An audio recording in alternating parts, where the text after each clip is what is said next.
I was married very young, didn't know to cook. My husband was doing most of the cooking.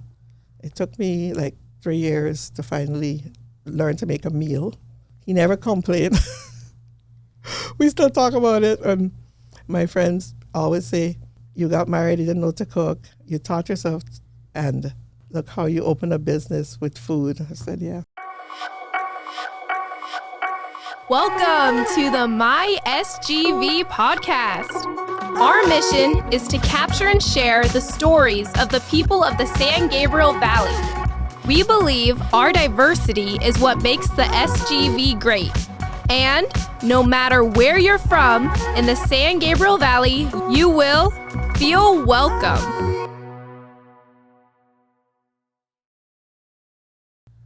All right, SGVers, welcome back to another episode of My SGV podcast. Thank you for tuning in. We're excited to bring you another guest from right here in the San Gabriel Valley. And if you are a returning listener, thank you for spending this time with us. And sit back and get ready to learn something about someone here in the San Gabriel Valley. Scott, one of the easiest intros to our guests are always food, right? Because, you know, we love food, and the San Gabriel Valley, I think, is known for great food. Yeah, our last guest commented on that as well. And really, you think about it, and we've talked about it before, this San Gabriel Valley is probably as great a variety and quality of food as you can find anywhere in the world. Yes. Yeah. And, you know, our tagline is feel welcome, and feel welcome is, you know, something that we try to do for our guests here, but people coming to the San Gabriel Valley, that is the feeling, right? Wherever you come from and whatever ethnicity you come from, they feel welcome here. And I believe that they feel like they have the opportunity to not only succeed, but, you know, thrive here in this community. And recreate a lot of what they brought with them. Yes. Yes. And to see different cultures expressing themselves specifically in restaurant is, you know, it's, how do I explain it? People are looking for that, right? They expect that. Mm. You don't see someone, you know, bringing their unique cuisine and it's like, oh, that restaurant is not going to do well, or, you know, that it's shunned. It's right. Sort of celebrated, right? Like people are like, there's a buzz about it that, oh, there's this, even in Chinese, where there's so many Chinese restaurants, if it was from a very unique, special province or place in China. But there's a lot of experimentation, a lot of development. Yes, absolutely. In what they're doing. Yes. Yeah. You know, there's a lot of ways to check out restaurants in the San Gabriel Valley. One of the ways that you can check out restaurants and other things going on in the San Gabriel Valley, don't forget to check out San Gabriel Valley Now, your source for city news, announcements, events, special savings, and everything SGV. Check them out on Instagram, sgv.now. Read their new SGV Now magazine on their website, sgvnow.com. So if you haven't guessed already, our guest today is a restaurateur from right here in the San Gabriel Valley. Her name is Yonette Alleyne, and she is the owner of Caribbean Gourmet. Yonette, welcome to the show. Thank you so much for having me. Yeah. Yes, it's a pleasure. Welcome. Thank you. So my memory of speaking to you was making the mistake of saying that you are from the Caribbean, but you're not from the Caribbean. You're from... I mean, I'm from South America, yes, but we are considered a Caribbean country. We are part of the West Indies. We have the same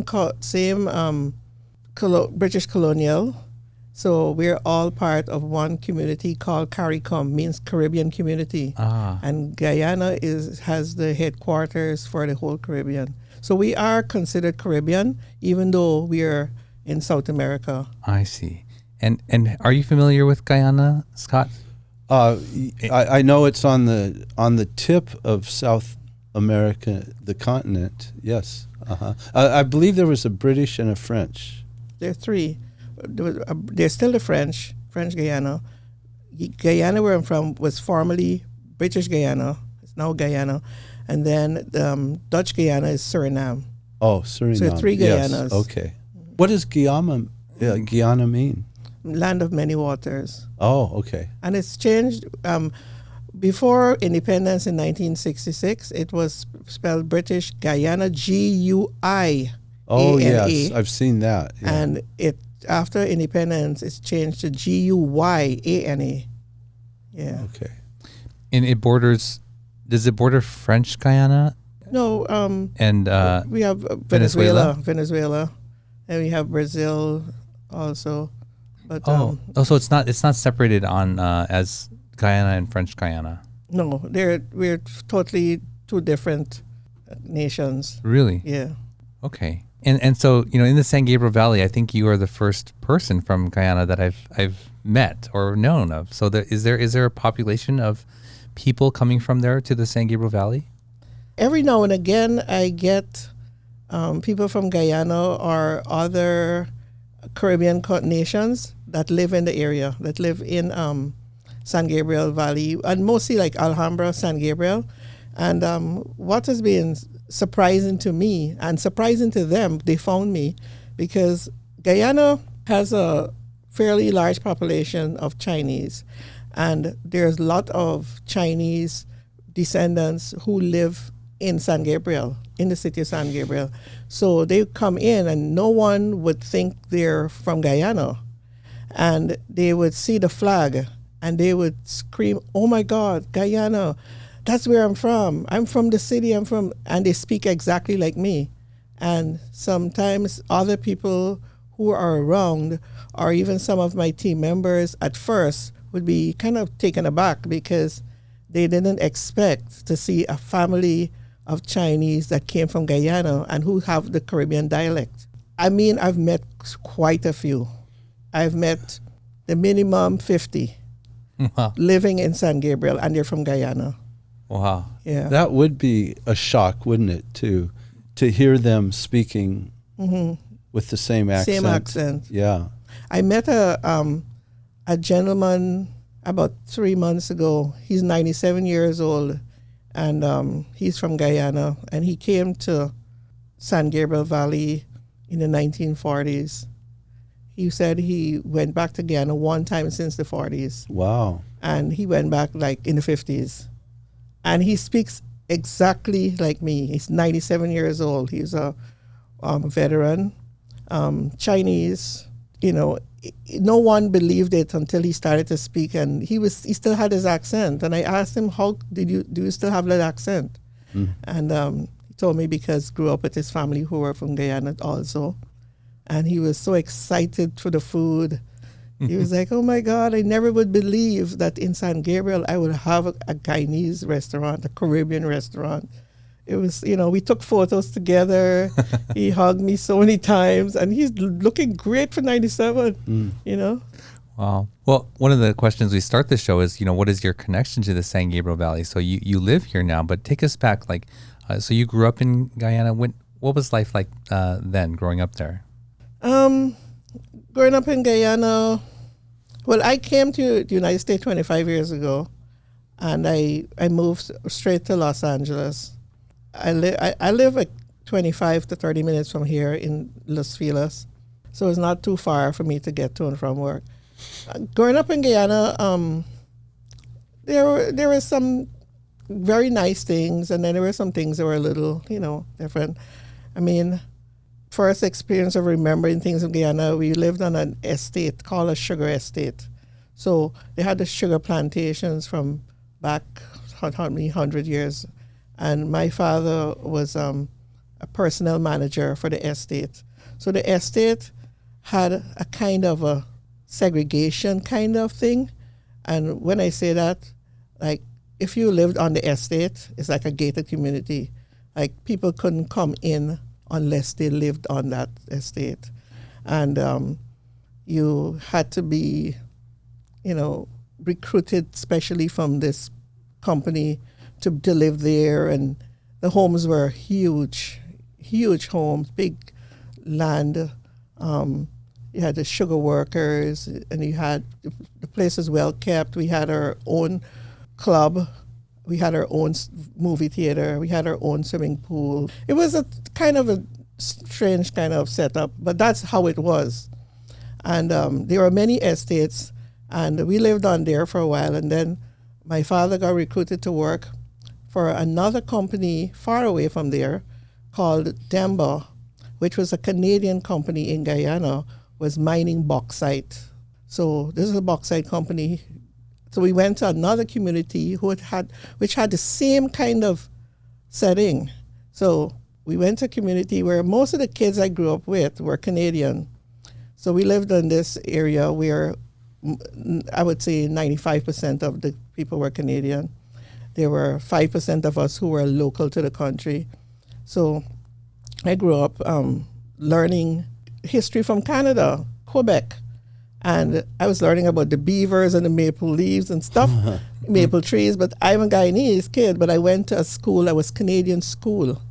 So the school, most of the kids were Canadian. We all played together. We lived in the same neighborhood. We had our own pool, our own playground, our own movie theater. And it was also a segregation where only if you lived there you can come in there and go in and go. People who worked, that came in to do like cleaning or doing the gardens and stuff, they had a pass that a bus brings them in and they have a pass to go out. So as a child, it was a little strange for me seeing that, but I didn't understand because I was very young. So because of that, I got to learn a bit about things like Halloween, which was not celebrated in Guyana. So these kids would go and do trick-or-treating, and I would go with them. I didn't know what it was, but I knew I was getting candy, so we'd go.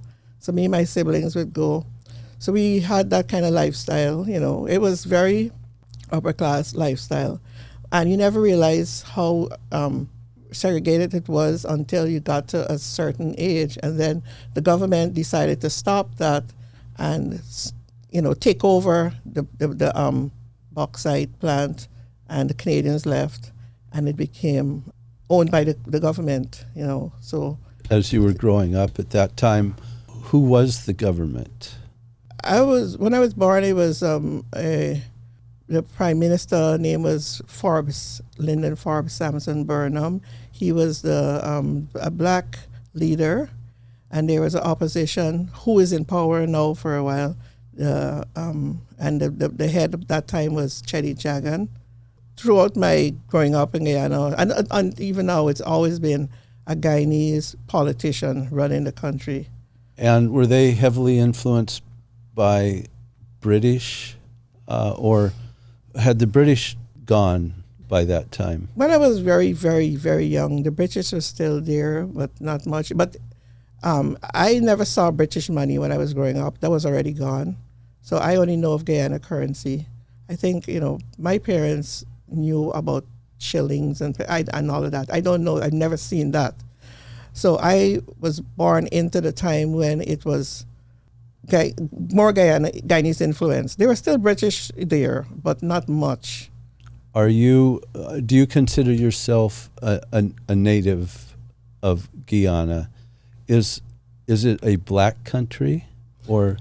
Guyana is not really a black country. It's called a land of 6 races because 6 races of people come together to make up Guyana. There's majorities, like the majority of people in Guyana are descendants from India. So they are the largest among the people there. So then we, black people, are second in, the amount of percentage-wise. But the Indians are mostly, and then black. I can't tell you which ones come after, but then you have Portuguese, Chinese, Amerindian. Amerindian is what we call American Indians, which are the indigenous people. So we have Indians, blacks, Chinese, Portuguese, Amerindians, and Caucasians. But Caucasians, when I was a kid, you saw a lot. But as I grew up, it became less and less. So you still have, but not in such a large concentration. Wow, what an incredible mixture. Mm-hmm.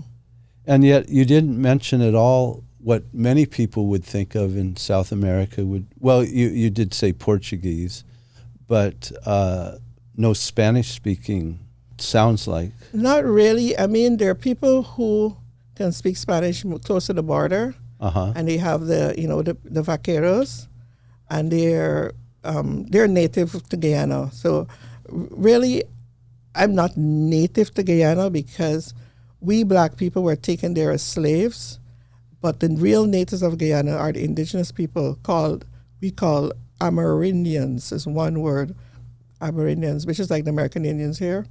And they are the true natives of the country.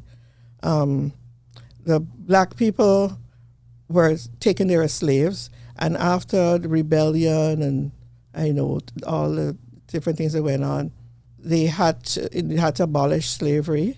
So they could not continue with the plantations. There was no way to keep the plantations going if people are no longer in bondage. So what are they going to do? So they decided to bring people. I don't know exactly what they told them, but they're going to come to Guyana for a new better life, and they're going to be paid. And so they got people and brought them from India, Madeira, Portugal, and China. So they brought them and they put them to work on the sugar plantations, and they paid them a pittance. So they were very poor. They had a hard life, and most of the black people went into government, teachers, lawyers, doctors. So black people went into that, and the Indians stayed in agriculture and were doing the plantations, and then they also went into rice. They started doing rice. Chinese went into commerce. They did like all the grocery stores where Chinese owned like groceries and stuff. Portuguese, they did similar things too. But the Chinese had a very big influence because as a child, I remember my parents would purchase from the big stores, but then there were certain Chinese groceries that my parents would only go to that the grocers knew him by my mother and father by first name.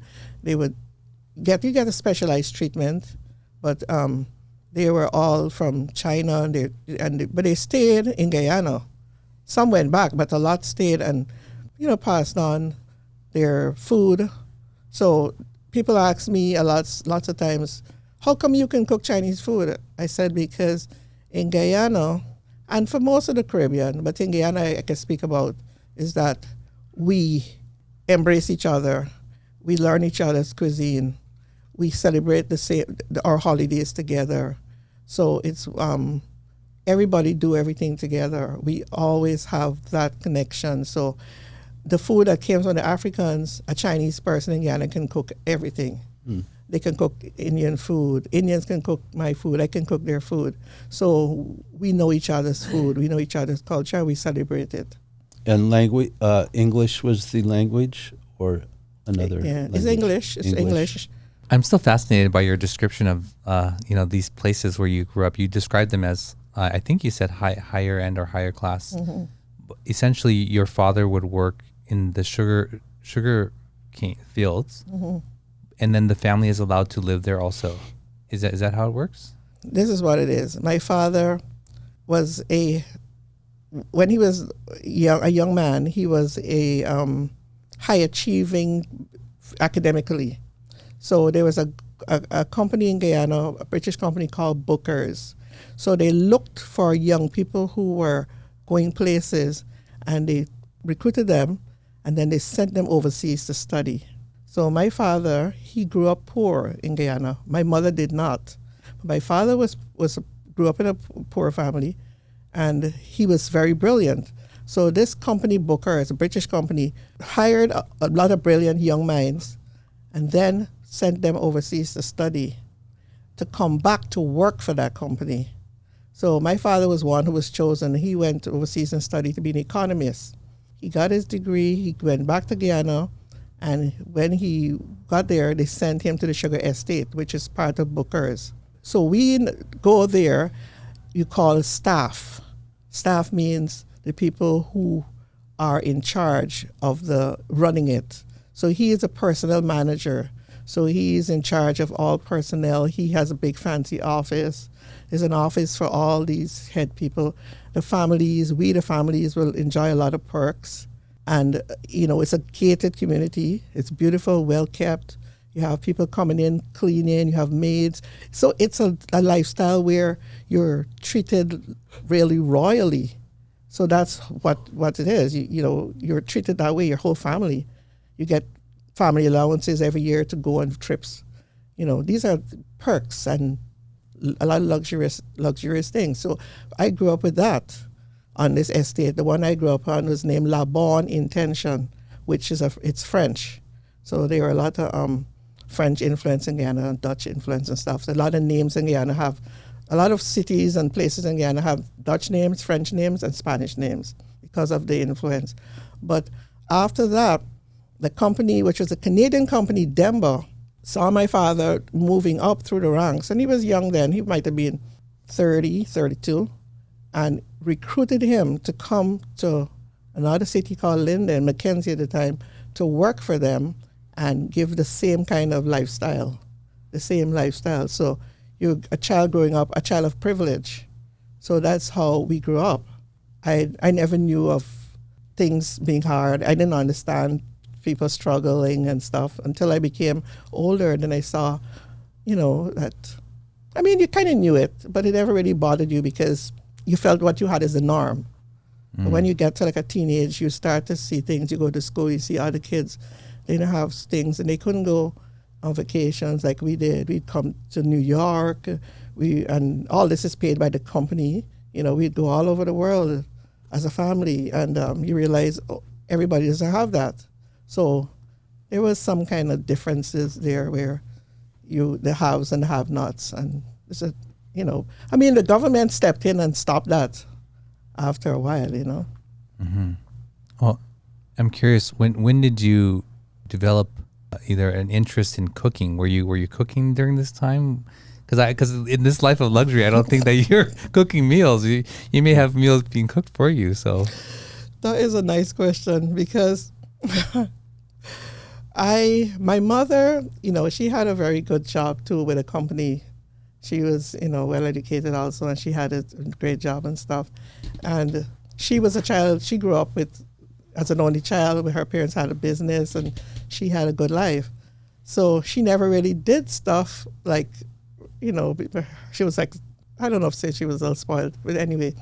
So she never made us do things around the house because there were people to do it for us.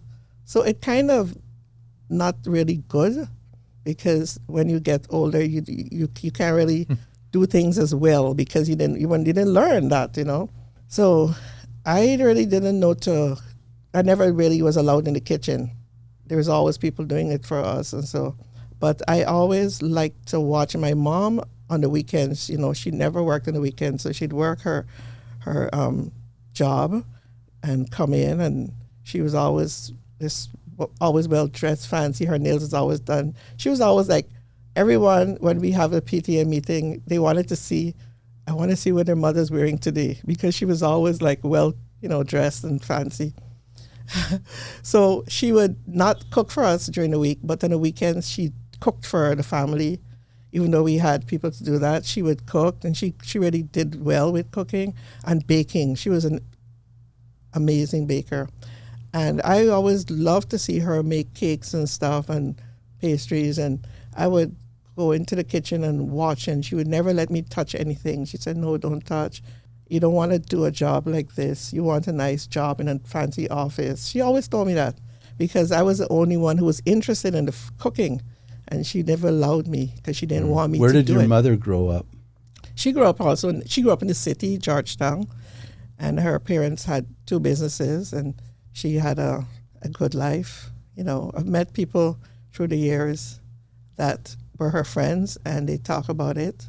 They said, growing up, your mother was the kid in the school that had everything, and no one would think so because she was so nice. She was friendly with everyone, and she would share. She would invite them to her house and let them. She never felt or treated anyone less, even though she was a child of privilege too. So she brought us up the same. But she never allowed me to cook, never allowed me to touch anything. I could watch, but while watching, I was retaining it. I was retaining what she was doing. And when I was 11 years old, she asked me what I wanted for my birthday, and I told her I wanted a chef's coat and a chef's hat and mittens, and she was like, why? And I said, I want that. And she got it custom made for me, and on my birthday, she gave it to me with a cookbook, and I was thrilled. It was like the best gift. And I remember baking cupcakes right away, and I forgot to put baking powder. And my siblings, they teased me about it. They were laughing because they were like hockey pucks. And I was like, okay, you're gonna laugh at me. I'm gonna eat everyone. So every day I would eat like 2. It's like a dozen I made. So like for 6 days I would eat them 2 at a time, and they would watch me eat it, and I was like, yeah, I'm gonna eat them, and I ate them, and I didn't want to feel bad. I had to throw them away. My first project, anyway. I would make a little things now and again, and my mom still wouldn't let me like do things in the kitchen. And if I have a friend that they have something to do at their home, I would go next door and help them bake. And that's how I started making cakes, remembering what my mom was doing. And when I became 18 years old, I got a contract from 2 bakeries to make pastries for them. And my mom was like, how did you know? I said, I was watching you. So that's how I learned to bake, but I didn't learn to cook. When I got married, I didn't know to cook. So I was married very young, didn't know to cook. My husband was doing most of the cooking. It took me like 3 years to finally learn to make a meal. He never complained. We still talk about it, and my friends always say, you got married, you didn't know to cook, you taught yourself, and look how you open a business with food. I said, yeah.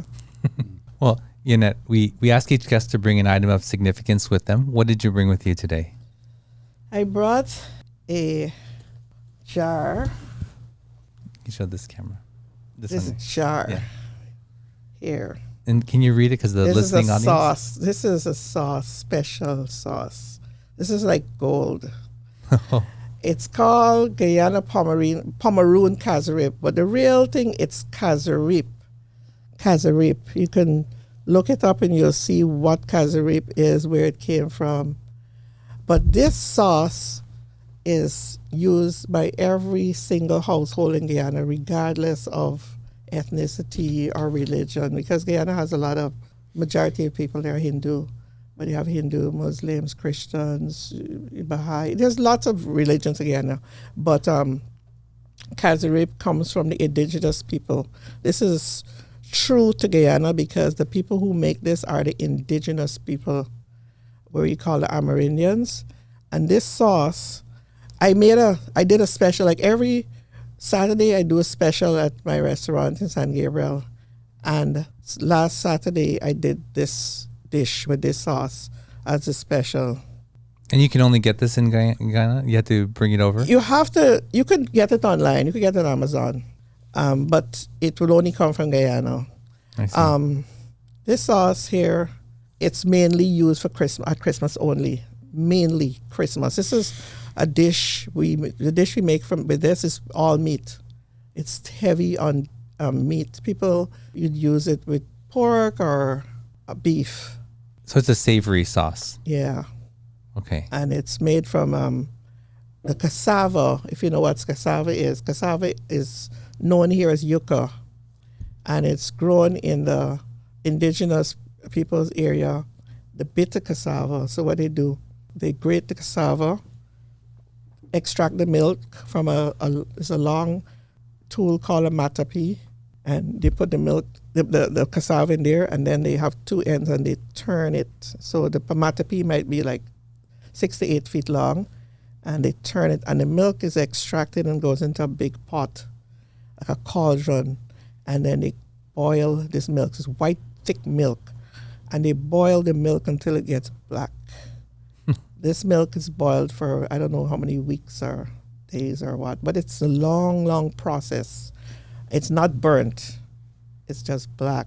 It's cooked and stirred and simmered for days and days. And are there spices in there, or is it just that? It's just the cassava? Cassava. It might have a few little things, but the main thing, it mainly, I don't know if they put anything else in these days, but for the most part, cassava, water, salt. They put a little sugar, and they put like a few spices, but it's mainly the cassava. Can you describe the flavor? Yes.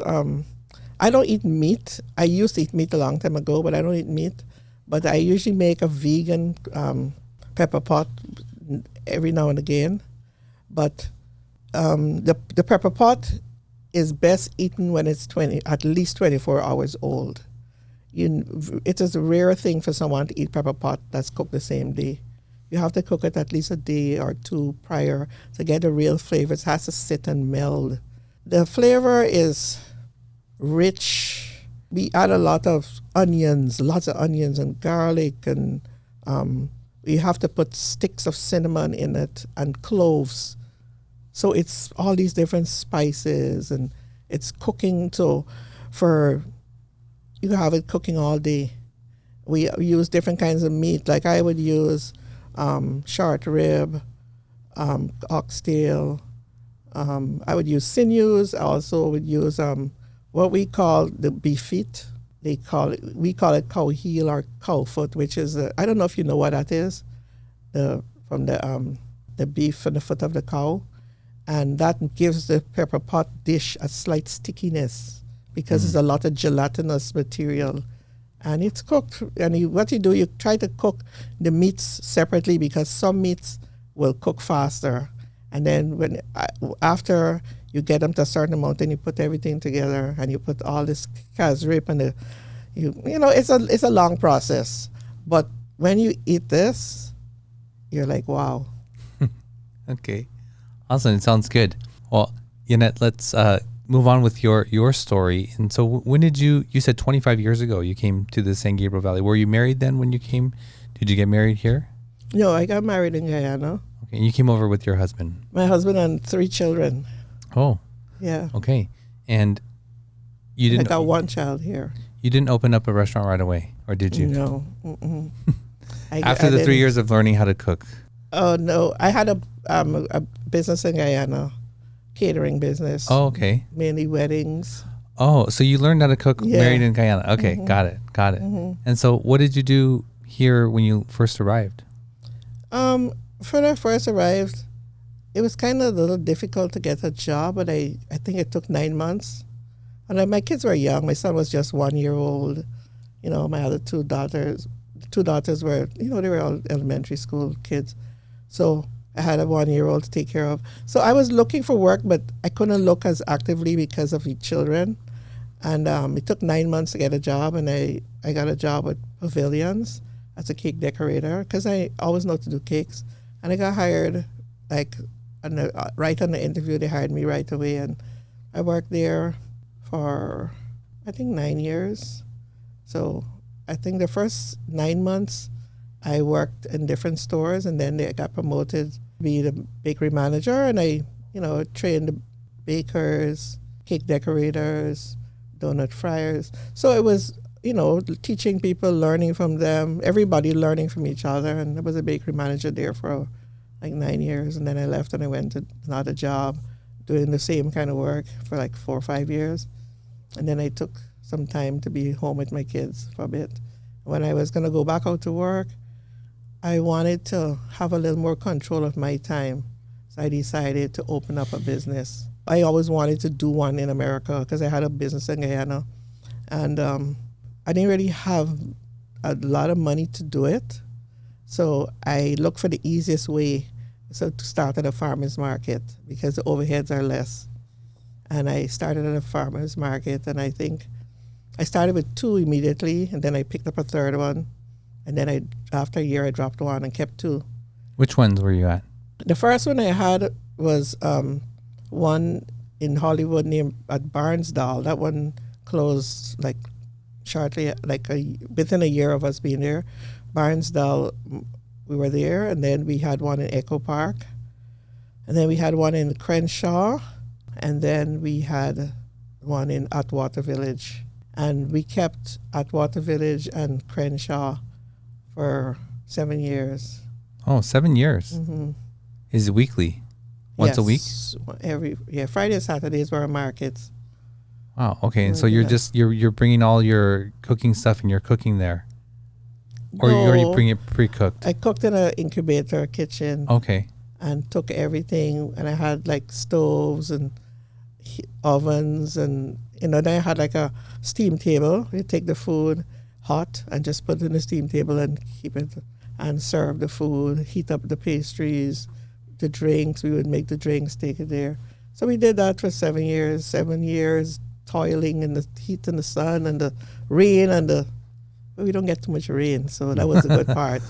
But it was nice because even though it was a little hard to be setting up and packing up every time, what was so nice about it is that the relationships we fostered, and those relationships continue because those people come and they drive all the way to see us, and we know each other in first name term.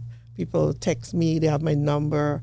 So we created that relationship, the community, really tight-knit community. How did the people was it Crenshaw, so like South Central and Atwater Village, how did they receive your food? I mean, they must have liked it if you stayed there for 7 years. It's a little challenging for the first when you're a new vendor because nobody knows you and people don't trust you if they don't know who you are, what you're bringing. They don't know your food. They don't know who you are. So I'd say the first 6 months was very tough at Crenshaw. We were at Crenshaw longest because it was a community where people didn't know, they didn't know us. And this is the first time we were stepping into this neighborhood in Crenshaw. And what we did a lot of sampling. So I was sampling at least a third of my food for 6 months. And I knew that it will pay off eventually. So I remember we'd buy so many sample cups every week because we were just sampling little forks. And it was a little daunting because you're like, you're not making money because you're sampling. But then there was a time when I didn't have to sample barely any time because people know the food, they love the food. I realized I was hardly buying any sample cups. I would buy sample cups and 2 or 3 months I'm still having the same, because people know us, they know the food, they like the food. So they just came and they started buying the food. And by the time I got to Atwater, people knew who we were, so we weren't sampling as much there. So it paid off, It must have been a great feeling. Mm-hmm. Well, I want to get into from farmers market to where you are now and at Blossom Market, but let's take a quick break and we'll be right back. At Wormuth Law, they believe that just because you speak a foreign language, come from a different culture, or simply don't know how to navigate the legal system, that should not prevent you from compensation from injury or receiving benefits. Their multicultural staff have been helping SGVers like you for over 38 years. Visit law888.com or call them at 626-784-7017 and tell them you heard about them on this podcast. All right, we're back with Yonette. Yonette, so you had success after maybe a scary start, but it paid off for you in the long run. And so when did the thought of having your own space? Oh, you said you wanted to have your own schedule, more freedom of your own schedule, and then you went to go open where you are now in Blossom Market. Is that the next step in your journey? Yeah. Okay, Mm-hmm. So tell us about that. We got an opportunity to go to Blossom Market. The first, one of our friends who was a caterer, business owner, doing similar markets to us, was telling me about Blossom Market, and they were going to go and give me some information. So I called and I spoke to the owners, and they were excited. They had heard and knew of us. I think they had our food before too. They were excited, and they said, "Oh yeah, we'd love to have Caribbean food here." And they asked me to come and see them, and I went and I saw the place was all gutted. It was kind of derelict then, and they showed us around, and I was a little apprehensive because I didn't know the neighborhood at all, and I wasn't sure if we would be welcome with our cuisine because I don't know what the palette would be. But there was a dumpling festival coming up, I think a few months later, and we got invited to do the dumpling festival. And we set up our booth and we made all this food. And I made the food exactly what I was going to do to open Blossom Market. I made the food and we did, invested a lot for it. And we didn't make any money at all. We lost a lot of money because people came and they looked at us and they looked at the food and they were like, they didn't know what it was. There were a few people who bought, but the investment that we put in a lot to it, we didn't get anything out of it. We actually lost money, but it was a good thing for us to think about what we needed to do. So we ended up giving most of the food away, and we sat down and thought about it and said, what do we do? Should we still go ahead with this or not? Because I don't think the community understands the cuisine. And we said, okay, we'll I spoke about it to the owners. I wasn't sure. And they said, you know what, they'll see how they can help me promote the food. But, we went ahead with it. And we opened with a bang. I don't know what changed, but people came. We couldn't keep up. We were blown away with the response we got when we opened, and it continues. It continues all the way to now that we get so much support from the SGV community. It's exceeded our expectations. Oh. Yeah. And what's the demographics of your customers? Are they older, younger? Are they Asian, Latino, all over? I would say, we have as a group of our team, we've spoken about this among ourselves. What do we think? Because of what we see, and we don't give buzzers for food. We call your name, so we want to know your name. So we write your name down, and then we call you by name for your food. So we learn people's names, and they learn ours. We foster that community. So we have realized that our main customer base is Asian. I mean, the community, yes, but still, it's I would say 60 to 70% Asian, our customers. Yeah, 60 to 70% Asian. And was Blossom Market opened before the pandemic, during the pandemic? It was open during the pandemic. Open during the pandemic. But we had a long delay for more than a year because in the height of the pandemic, it was not allowed to be open. So we had a long wait period for more than a year. And then we opened and... I think it's been close to 2 years. Yes, right? Yeah. How do you describe your food? Very well seasoned. We use, Caribbean food is very well seasoned. It's a little spicy, but it doesn't have to be. I never do mine over the top. I do very mild spices because I make my own pepper sauce. And it's become a thing where people love the flavor of it, maybe because of the Caribbean method. So people ask for a pepper sauce, always want a side, or they buy the bottles that we have. So even though it's not super spicy, you can spice it up yourself. But it's full of flavor, very, very flavorful. Lots and lots of, you make the curry. We put so many spices in the curry, and you got to put jeera, which is called cumin here, which is jeera for us. And we use the whole seed, and we parch the seed so we can get the oils out, and then we put it in a mortar and grind it. So it brings all that flavor out. We put so many things in our curries. We put masala, we have our curry powder, we have our paprika. So all these things coming together. I don't do just Guyanese food, I do Caribbean food. So you'll come and you'll get food from Jamaica, which is the oxtail and the jerk chicken. We have Jamaican style patties, the style of it. We have Guyanese style patties, which are the small round ones. Jamaican style is like this crescent shape. What's your most popular dish? The most popular dish is oxtail, which is a Jamaican exclusive dish. With rice? Or it goes with rice and peas. Mm-hmm. Peas is what people call beans here. We call it peas. So it goes with rice and peas, which is cooked in coconut milk. And then it has sweet plantains, which are plantains that fried. And then we have some cabbage. We do our cabbage sauteed with lots of onion and garlic and heirloom tomatoes. Heirloom carrots. So there's a lot of texture there. There's a lot of different flavor and stuff.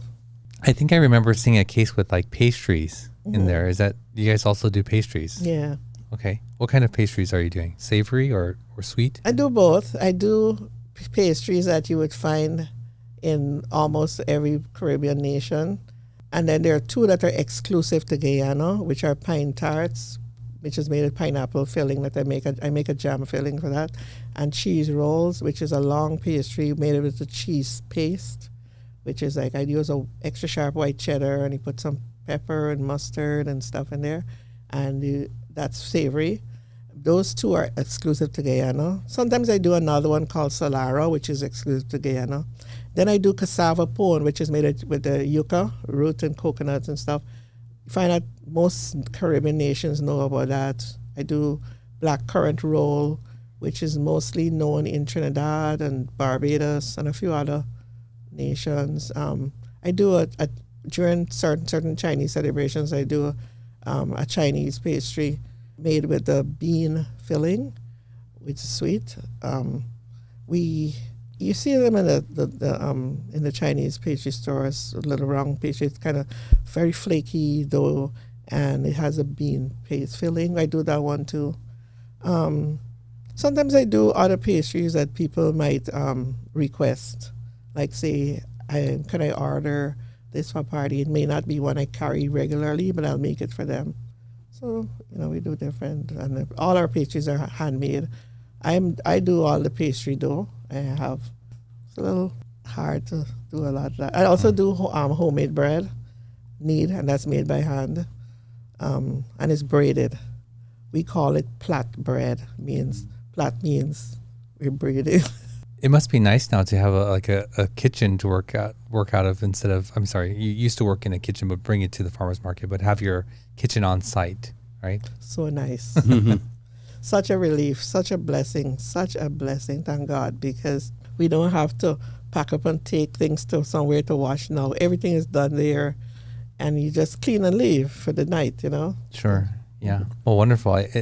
I'm interested and curious to try some of it. I don't go to Blossom Market often. I know where it is, and it's a food court, isn't it? Mm-hmm. Yeah, a food hall. Yeah, a food hall. Court. Mm-hmm. Awesome. Yonette, we're going to move on to the final segment of our show where we learn a little bit more about what else you like in the San Gabriel Valley.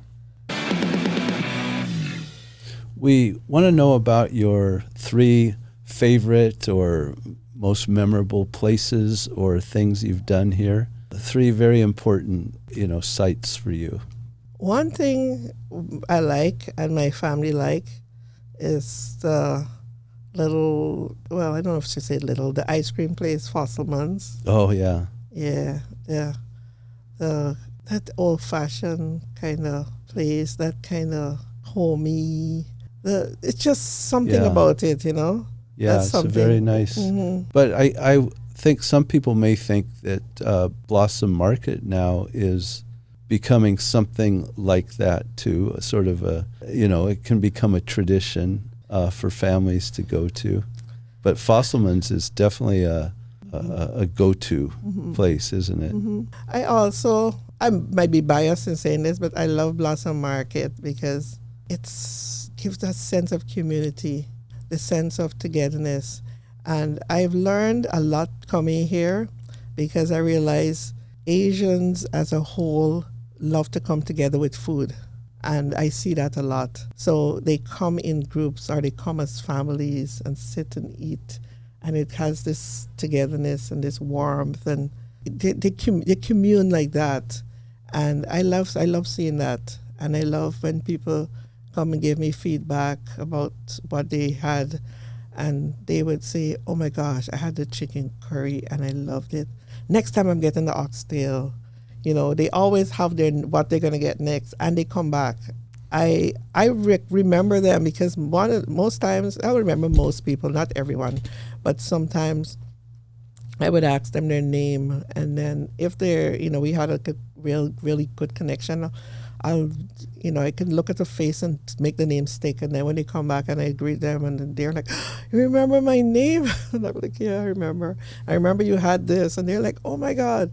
But after doing this for so long, it becomes easier to remember things like that. So Blossom Market would be one of your SGV3. Yes, I love it there. I love the camaraderie we have with the other vendors. I love the community coming. I love that a lot of people from my region, my Caribbean West Indian kin, could find me there 5 days a week because, we're closed Monday and Tuesday. And I like that they can come and commune together also and enjoy Caribbean food and to talk to me about things that they miss from back home and they can come and get it, Yeah. Yes, I love that. And there's a lot of, surprisingly, a lot of people of Caribbean background in this area and Pasadena, a lot. Well, we've had a guest, remember the hat maker from John Pasadena. Narciso? Yeah, and he first introduced that idea of sort of the Latino black. Afro-Latino, I think. Afro-Latino, yes. Uh-huh.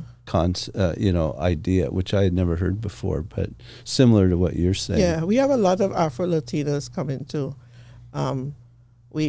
There was a guy that was there on Sunday with his family. They're from Costa Rica, and they were speaking to one of my team members who is Panamanian, and they were speaking Spanish, and they said, yeah, we're from Costa Rica. And I would tell my team, people would look at someone and see they're black and not think that they could be Latin. Yeah. And they are black people like me, and they speak first language is Spanish, and we have a lot of them. One came today, she's from Nicaragua. I get some from Puerto Rico, from all over, Cuba, a lot. Right. And they're black people like me. Yeah. But their first language is Spanish. And I have 3 people on my team that are fluent in their first language is Spanish. So it works well because they can, if they have a little language barrier, they can translate. Yeah. What's the third spot?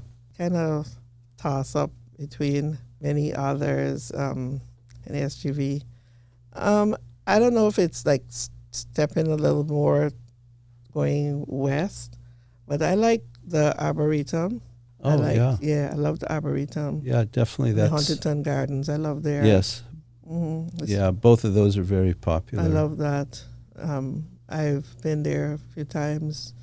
My family, we love things like that. Yeah. I love the Playhouse. Oh, Pasadena Playhouse. And oh my gosh. They just won a Tony Award this year. Really? Yes. And the Mission Playhouse. Oh, the Mission Playhouse you're talking about. Mission Playhouse. Yeah, right. It's really, my husband is very much into architecture, and every time he goes into a building, especially old buildings, he gets fascinated. And he looks at every column and every carving and everything. And I remember him, we were invited to do a tour there, and we just couldn't find the time. And then we went to see a play, and he was like in awe.